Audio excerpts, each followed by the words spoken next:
I know you have a lot of experience as a dancer, and this is only your second acting project, I believe.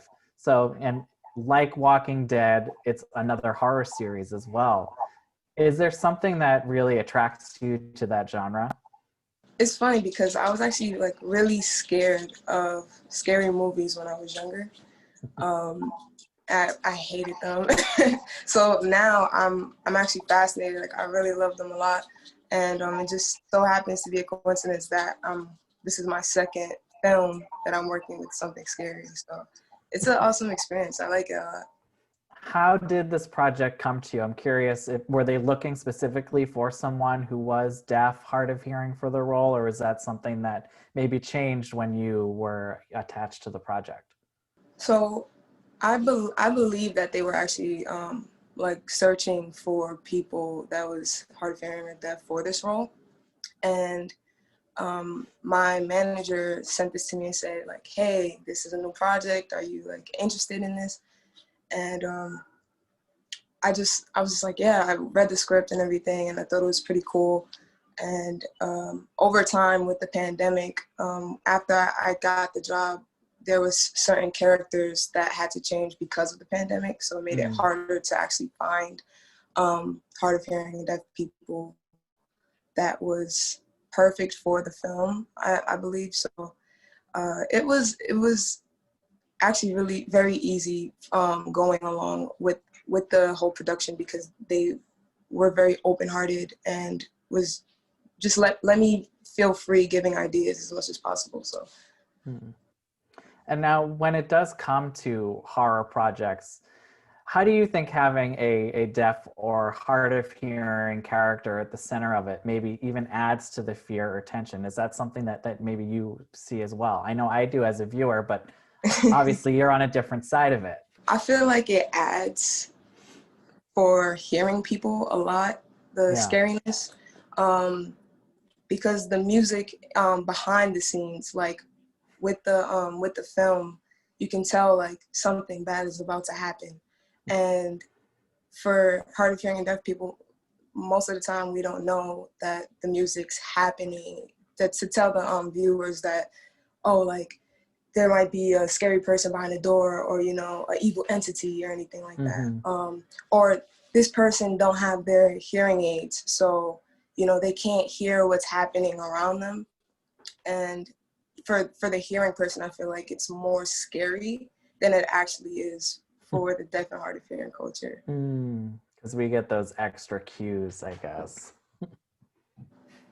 Right. Like if you was like walking outside and it's dark and you can't hear anything, you would kind of like look back and forth to make sure nothing's like behind you. And for like a hard of hearing person, it's kind of like, you know, we're used to it in that Yeah. sense. You know, but just it's nothing new really. Mm. And now I know you also have progressive hearing loss. I'm just curious, what kind of adjustments have you had to make as you've continued your acting career, on Walking Dead and, taking on this new project as well? A lot, honestly. Yeah. For the most part, like I grew up hearing, so at once I had to go through like my hearing loss journey, I had to also adapt to it. My family, friends, the people that I work with, everything was new. It felt like learning everything all over again. Um, Learning a whole new language, sign language to communicate as well. That wasn't something that I was doing as a hearing person, Yeah. you know, before. But I feel like it allows me to be able to be comfortable in all situations and even get better with change. You know, I think that's the most uncomfortable thing for people is just adamant, quick change. And I felt like this whole pandemic, 2020 in general, has been a change for everybody. So, you know, Yes. it's kind of one of those things that's just like, you know, we got to get through it. And it's not about what happens, it's about how you come out of it and you stand strong to allow other people to see, other people that, you know, might relate to your story, for them to understand that, like, if this person can do it, so can I. And if she can get up through thick and thin, then so can I as well, you know? And as someone who did start as a dancer, I know you still do, but I mean, what made you want to make the transition to acting? How did that, career move start for you? And then getting to start on Walking Dead, such a big way to really kick off your acting career. I'm still a dancer, still a Yeah. choreographer. But I think it's just honestly a completely different world. It's a different world. The dance world is completely different than acting. Yeah.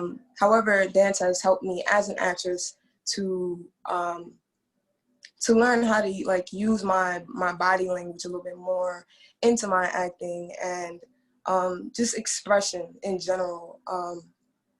But I love both. Starting off in The Walking Dead as my first film, it was kind of like, shocking, of course, and exciting, but a lot of internal like scariness that was happening because I know I'm working with people that are seasoned actors and actresses that's been doing this probably before I was even born. So this was my first film, and I just wanted to not only prove to, casting and the directors and the showrunners and everyone on The Walking Dead that, believe in me because I'm gonna do the best at what I do, but also to like help me understand that, just because this is, like I said, something different, I can't tackle it on. Like I like being under pressure. And as you, keep going throughout this career going forward, I mean, what has maybe surprised you the most when it comes to maybe, I guess, casting for people who are deaf, hard of hearing? Has anything about that process maybe surprised you? Not really. No. No, I think what I do think happens a lot is that, and I know I used to do this when I was hearing as well. Um, People seem to assume a lot what being hard of hearing or deaf is like. Um, and sometimes casting does it as well, where they think like, you can't understand certain things in certain situations. And in reality, it's like our job is to also show that, just because we don't have our ears in a sense, our hearing in a sense, that we're still capable of everything else that everyone else can do. You know what I mean? So it's like that this doesn't stop me from anything besides hearing. That's really And I also wanted to just commend you for how you've worked with The Walking Dead to integrate your story into your character's story. Just what were those initial conversations like, and how has it been, collaborating on Kelly's journey, I guess? they sent me an email saying like, hey, we know about, your hearing loss and how it's, progressive. And we wanted to know if you feel comfortable incorporating it into the story for Kelly. And at first I was like, I don't know, like, I don't want to feel like that's the only thing I am now is the girl that's losing her hearing, like, even though this is happening in my real life, I don't know if I'm comfortable with that. But this is what I'm saying internally to myself. I had to talk with like my mom and, my manager and agents and everyone, and to see like what their opinion was on it. And, later on I realized like if I would have seen someone like me on screen while I was going through my hearing loss journey, I would have felt so much comfortable. It would have felt more of like a breeze because I know I'm not the only one really doing it. And I know I could be that person for other people that's watching my work from home. So to me, it was just bigger than myself, bigger than, ego or uncomfortability. It was making sure that, I can be the person that I wish I had from before. And like I said, it's just bigger than me. And I'm also curious just what the feedback has been from maybe younger fans who are also deaf or hard of hearing. To have you at the center of these big projects. I know you're also a Black queer actor as well. It's like all these layers of just visibility that I don't think there's enough of. For the most part, from our hard of hearing and deaf supporters, a lot of them they love the show. They love that it doesn't feel completely that it's around just her being hard of hearing. Yeah. And that's not the point. It's not just, oh, she don't have, great hearing, so that's the moral of the story. That's not it.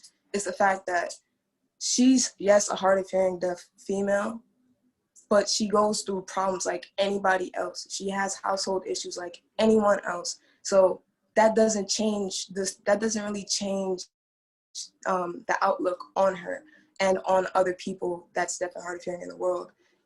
I would feel like, people assume that, that this is our only issue in life.